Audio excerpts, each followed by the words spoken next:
Malappuram Moothedath septic ടാങ്കിൽ വീണ് കാട്ടാന ചെരിഞ്ഞു. ചോളമുണ്ടയിലാണ് സംഭവം. കസേരക്കൊമ്പൻ എന്ന നാട്ടുകാർ വിളിക്കുന്ന ആനയാണ് ചെരിഞ്ഞത്. CV അനുമോദ് വിവരങ്ങളുമായി മലപ്പുറത്തുനിന്ന്.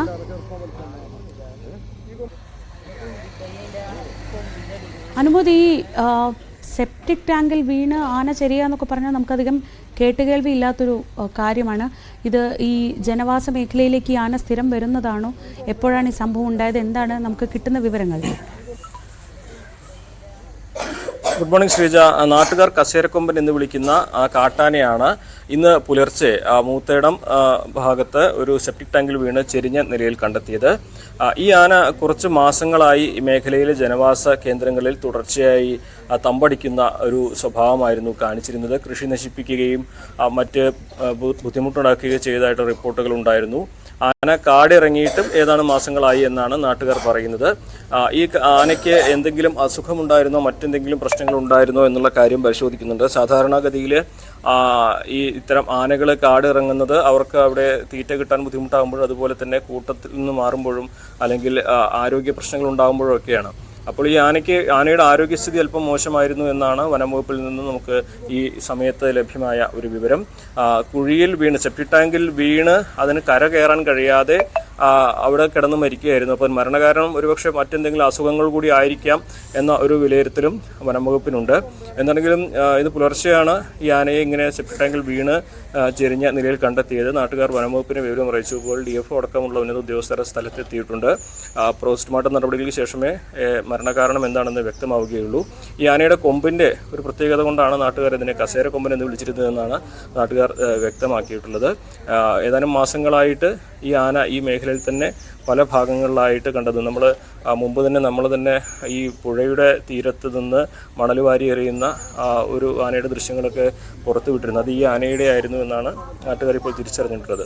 അപ്പോഴെന്താണെങ്കിലും ആനയ്ക്ക് രോഗം എന്തോ അലട്ടിയിരുന്നു, അസുഖബാധിതനായിരുന്നു എന്ന പ്രാഥമിക വിലയിരുത്തലാണ് വനംവകുപ്പിനുള്ളത്. അല്ലെങ്കിൽ കുഴിയിൽ വീണാൽ കയറിപ്പോകാവുന്ന ആഴം മാത്രമേ കുഴിക്കുള്ളൂ. അപ്പോൾ ആനയുടെ ആരോഗ്യസ്ഥിതി മോശമായതാകാം ഇങ്ങനെ ഒരു കുഴിയിൽ വീണിട്ട് കയറിപ്പോകാൻ കഴിയാതെ ഈ ജീവൻ ഒടുങ്ങാനുള്ള കാരണമെന്നും പ്രാഥമികമായ വിലയിരുത്തലുണ്ട്. എന്താണെങ്കിലും വിശദമായ പരിശോധനകൾ വനംവകുപ്പ് ആരംഭിച്ചിട്ടുണ്ട്. ഈ മേഖല സ്ഥിരം ഇങ്ങനെ കാട്ടാനയുടെ സാന്നിധ്യമൊക്കെ ഉള്ളൊരു മേഖലയാണോ? മൂത്തേടം നിലമ്പൂരിൻ്റെ കാടിനോട് ചേർന്ന് അമരമ്പലം റിസർവ് ഫോറസ്റ്റ് മേഖലയോട് ചേർന്ന് കിടക്കുന്ന പ്രദേശങ്ങളിലൊന്നാണ് മൂത്തേടം. ഇവിടെ തുടർച്ചയായിട്ട് വന്യജീവികൾ ഇറങ്ങുന്ന വാർത്തകൾ തുടർച്ചയായി നമ്മൾ റിപ്പോർട്ട് ചെയ്യുന്ന ഒരു സ്ഥലം കൂടിയാണ്. കാരണം കാടിനോട് ഏറ്റവും അധികം അടുത്ത് കിടക്കുന്ന ജനവാസ മേഖലകളിൽ ഒന്നാണ് മൂത്തേടം. അപ്പോൾ അവിടെ നിരവധി ആനകൾ ഇതിനു മുമ്പ് ഇറങ്ങിയിട്ടുണ്ട്. ആനക്കുട്ടികൾ ഇറങ്ങുന്നുണ്ട്. ഈ മേഖലയിൽ പുഴയോട് ചേർന്ന്, പുഴ കടന്നാണ് ആനകളൊക്കെ ഈ മേഖലയിലേക്ക് വരുന്നത്. ഇവിടെ കൃഷി നശിപ്പിക്കലും അതുപോലെ തന്നെ ആളുകളുടെ വീടിനോട് ചേർന്നുള്ള ഇടങ്ങളിലേക്ക് ആന വരുന്നതൊക്കെ ഇവിടെ പതിവുള്ള ഒരു സ്ഥലമാണ്. ഈ മേഖലയിൽ സോളാർ ഫെൻസിങ്ങും അതുപോലെ തന്നെ ഈ ആനകൾ കയറാതിരിക്കാനുള്ള സുരക്ഷാ സംവിധാനങ്ങൾ ഒരുക്കണമെന്ന ആവശ്യത്തിനും വലിയ പഴക്കമുണ്ട്.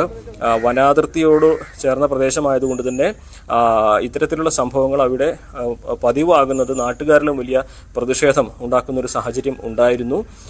ഇതിപ്പോൾ ഒരു ആദ്യമായിട്ടല്ല ഈ ഒരു പ്രദേശത്ത് ഇത്തരത്തിലൊരു സംഭവം ഉണ്ടാകുന്നത്. മുമ്പ് പലപ്പോഴും ഈ പുഴയുടെ തീരങ്ങളിലായിട്ടും ഈ കാടിൽ പലയിടങ്ങളിലായിട്ടും ഇത്തരത്തിൽ വന്യജീവികൾ മരിച്ചു വീഴുന്നു, ചത്തു വീഴുന്നതൊക്കെ മേഖലയിൽ ഉണ്ടാകുന്നുണ്ട്. അപ്പോൾ അത് ഒന്നുകിൽ ഇത്രയും പ്രായാധിക്യം കാരണം അതേപോലെ മറ്റെന്തെങ്കിലും ജീവികളെ ഏറ്റുമുട്ടലിലൊക്കെ പരിക്ക് പറ്റുന്ന ഈ മൃഗങ്ങളാണ് ജനവാസ മേഖലയോട് ചേർന്നൊക്കെ ഉള്ള പ്രദേശങ്ങളിലേക്ക് വരുന്നത്. അപ്പോൾ അത്തരത്തിൽ തന്നെ ഒരു സാഹചര്യമാണ് ഇപ്പോൾ കസേരക്കൊമ്പൻ എന്ന് വിളിക്കുന്ന ഈ ആനയുടെ കാര്യത്തിൽ ഉണ്ടായത് എന്നാണ് ഇപ്പോൾ പ്രാഥമികമായിട്ട് വിലയിരുത്തേണ്ടത്. ഒന്നുകിൽ ആനയ്ക്ക് എന്തെങ്കിലും രോഗം മുമ്പ് ഉണ്ടായതുകൊണ്ട് അതിന് കാടിനുള്ളിൽ കഴിയാൻ കഴിയാത്ത ഒരു സാഹചര്യമായതുകൊണ്ട് അത് പുറത്തേക്ക് വരികയും കുറച്ചുകൂടി എളുപ്പത്തിൽ വെള്ളവും തീറ്റയൊക്കെ ലഭിക്കാൻ ഉള്ള സാഹചര്യങ്ങൾ അന്വേഷിക്കുകയും ചെയ്തിട്ടുണ്ട്.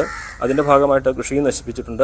കാട്ടിലേക്ക് തിരിച്ചു പോയിട്ടില്ല ആന ഇത്രയും മാസമായിട്ട് എന്നും നാട്ടുകാർ പറയുമ്പോൾ സ്വാഭാവികമായിട്ടും ആരോഗ്യസ്ഥിതി അതിൻ്റെ അത്ര ഭദ്രമായിരുന്നില്ല എന്ന് തന്നെ വേണം വിലയിരുത്തുവാൻ.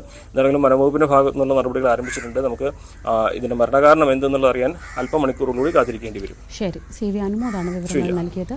മലപ്പുറത്തു നിന്ന് നാട്ടുകാർ കസേരക്കൊമ്പൻ എന്ന് വിളിക്കുന്ന ആനയാണ് സെപ്റ്റിക് ടാങ്കിൽ വീണ് ചെരിഞ്ഞ നിലയിൽ കണ്ടെത്തിയത്. വനം വകുപ്പ് തുടർ നടപടികൾ ആരംഭിച്ചിട്ടുണ്ട്.